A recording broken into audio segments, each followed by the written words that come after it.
Hello mga ka-faith! Welcome back sa ating faith-based Real Talk vlog kung saan pinag-uusapan natin ang mga bagay na mahalaga sa buhay, sa pananampalataya at sa relasyon natin sa Diyos. Ngayong episode, gusto kong ibahagi sa inyo ang isang seryosong topic na madalas nating hindi napapansin o sadyang ini-ignore. Pero napakahalaga.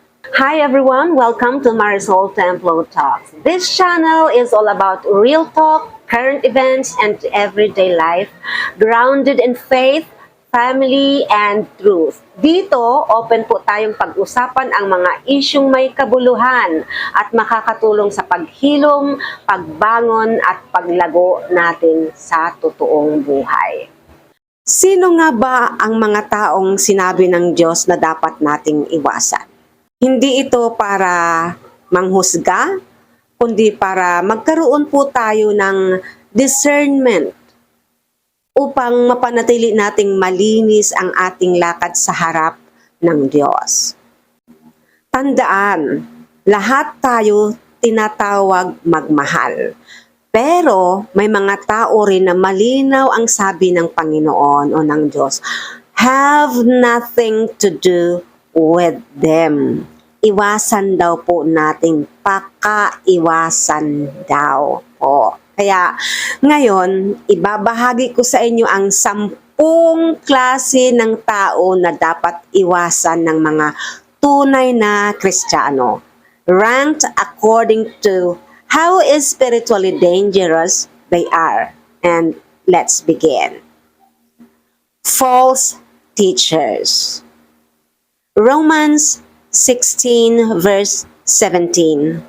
Watch out for those who cause divisions and put obstacles contrary to that teaching you have learned. Keep away from them. Malinaw po yan.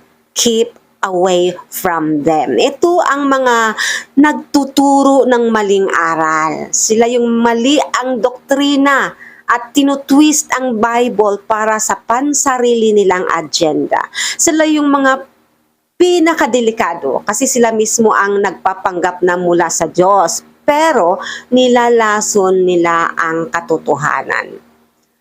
God said, keep away from them.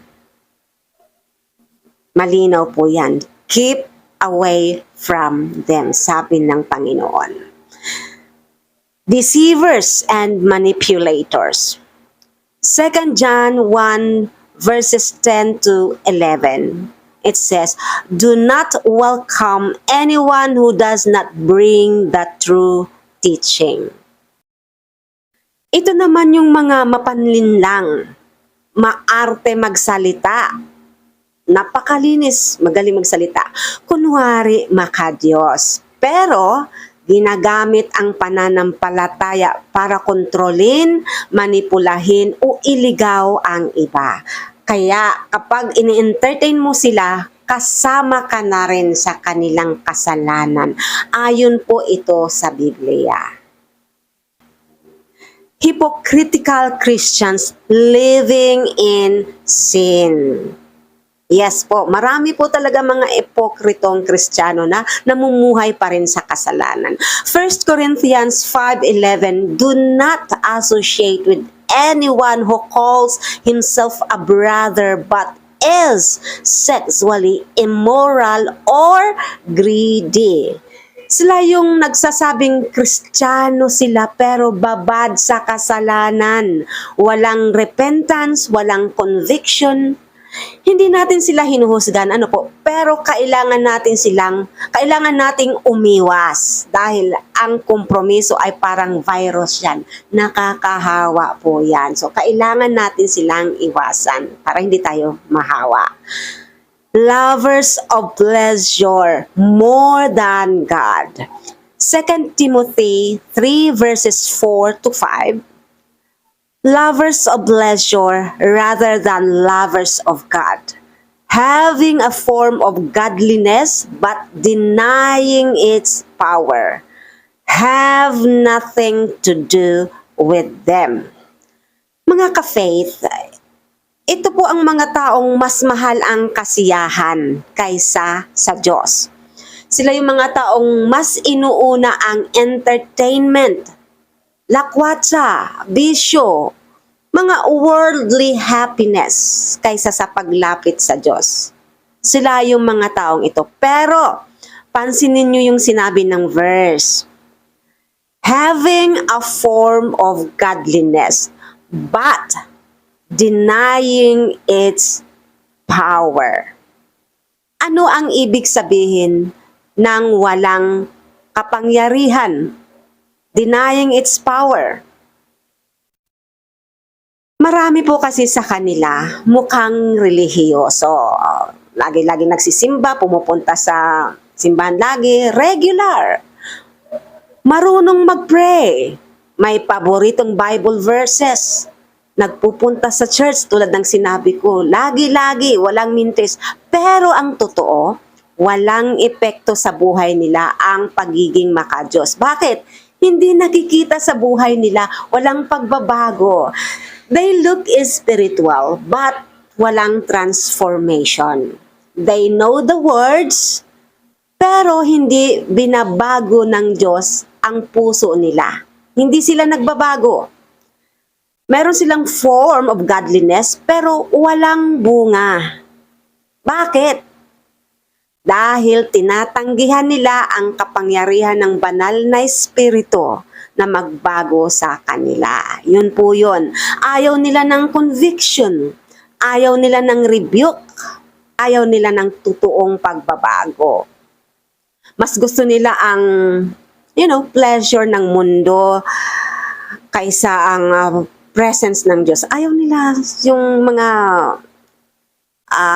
pag-aaral tungkol sa Panginoon, tungkol sa kabanalan. Ayaw nila yan. Allergic sila dyan. Ano po? Kaya nga, kahit may anyo sila ng kabanalan, pero ang totoo is spiritually dead sila.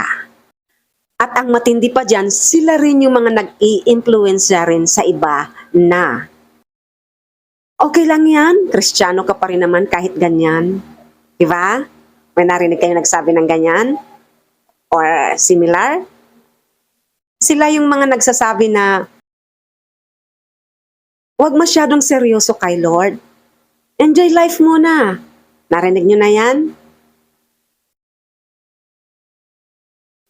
Mga ka-faith, napakadelikado po niyan.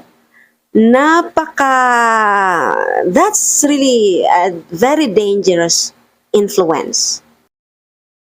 Kaya malinaw ang sabi ng Diyos, have nothing to do with them. Mga ka-real talk, mga ka-faith, kung na-bless kayo sa video ito, huwag niyo naman pong kalimutang i-like, mag-comment na rin kayo, i-share nyo, let's spread this faith para maraming mata ang mamulat sa kung sino ang dapat nating bigyang pansin at sino rin ang dapat nating layuan. Ano? This has been your faith-based real vlog for today. Ako si Marisol, and remember, truth is love and love protects. God bless you. Stay wise, stay humble, and stay close to Jesus. And just like I always say, believe in yourself, believe in God, and share love. Thank you so much for watching. See you in my next vlog.